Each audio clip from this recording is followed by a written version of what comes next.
Hello friends, let us now learn some important points about microarray technique. So in microarray technique, there is a slide. This microarray technique mainly consists of slide which contains thousands of spots of DNA oligonucleotides on slide. So this slide you have DNA oligonucleotide.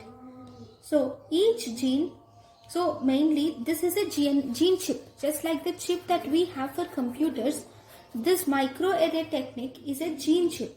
In the gene chip, there are almost 5,000 to 50,000, 20,000 genes.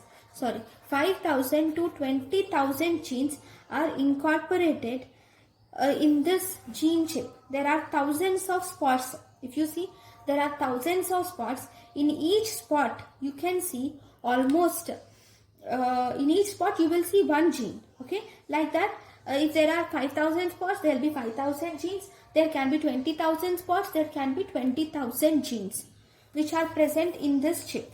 Now, I will just draw the chip. Okay, just think that this is the chip. Okay, and I'm just drawing this genes in a little elevated structure. So like this, you have some 5,000 to 20,000 genes which are present in each spot. So I will just magnify one part, one piece of it, so that you can see, we can just identify how this happens. So in this spot, I'm just putting 5 different genes. 2, 3, 4, 5 different genes, okay, with 5 different colors.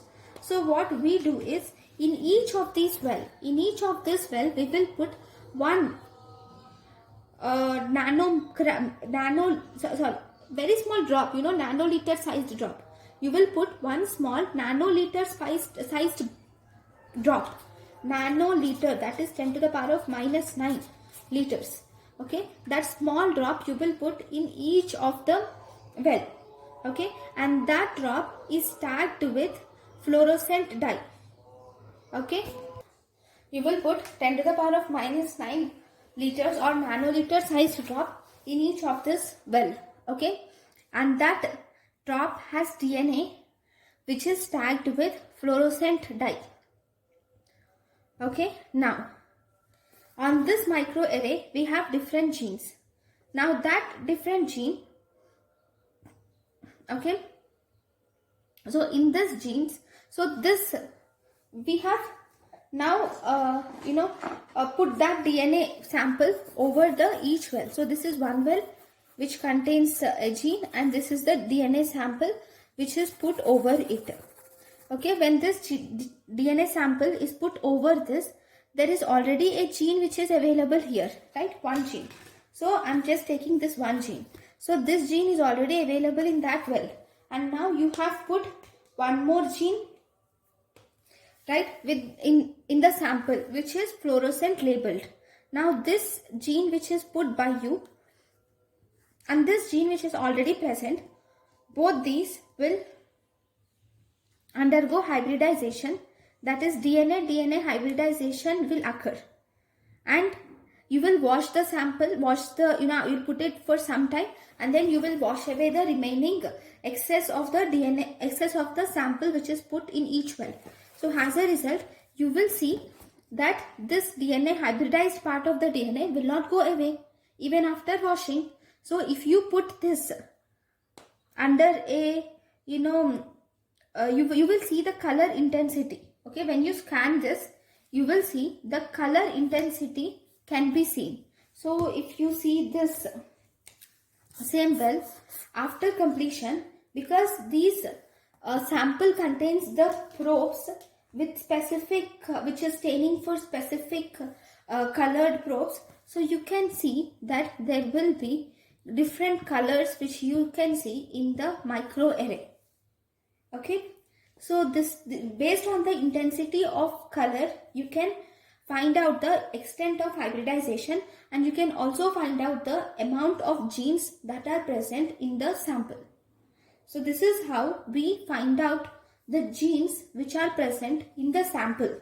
Okay, based on the extent of hybridization. That means if there are more genes, then definitely the the genetic probe is given to the sample, right? Okay, I'll draw this again. Okay, not this one, only the thing that happens in the well we will draw. Okay, so that it becomes clear.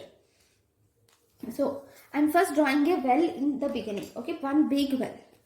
Okay, we don't need to know in detail, but first you should know what happens microscopically in the well to understand the process. So this is the well which I am drawing here.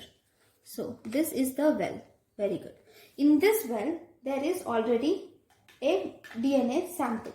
So this is the DNA which is present in the well. Okay, actually it won't be straight, but I am putting it straight so that it is easy for us to interpret. Okay, now we have put a sample.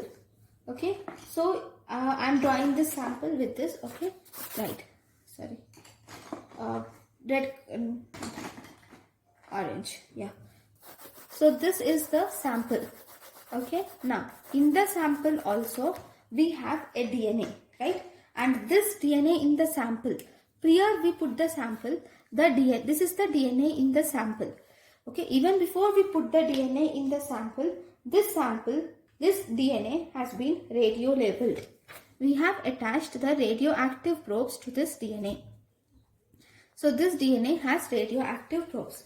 So the sample which we are giving, it does not contain one DNA, right? It contains some hundreds of these radioactive DNA. Okay, and that sample can contain this DNA and it can contain some other DNA also, right? So if this sample contains the DNA which is specific to this well, then these both undergo hybridization, right? We will take an example that this DNA which is present in the well is of HIV. Okay, it is specific for HIV, and if in the sample there is many types of viruses, and in them if HIV virus is present, then this undergoes hybridization, right? You will see the hybridized part. And the non-HIV viruses, there are many non-HIV viruses, non-HIV DNA here. All those non-HIV DNA will be left in the well unhybridized. So this unhybridized part of the non-HIV DNA will be lost because we wash it. So with the help of washing, we are removing this unhybridized, that is the DNA of other viruses or other DNA which is not hybridized. So this hybridized part of the DNA will be only left, right? So once you wash it, you will see only this.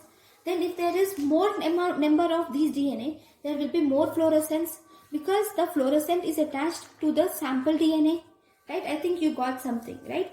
This is called as microarray, but this is just one array. Like that, there will be some many arrays which are specific for 5,000 to 20,000 genes in this microarray. So this microarray can be used for identification of cancers, infectious diseases or allergies. So I think you understood something about microarray. Thank you guys for watching my lecture. Thank you.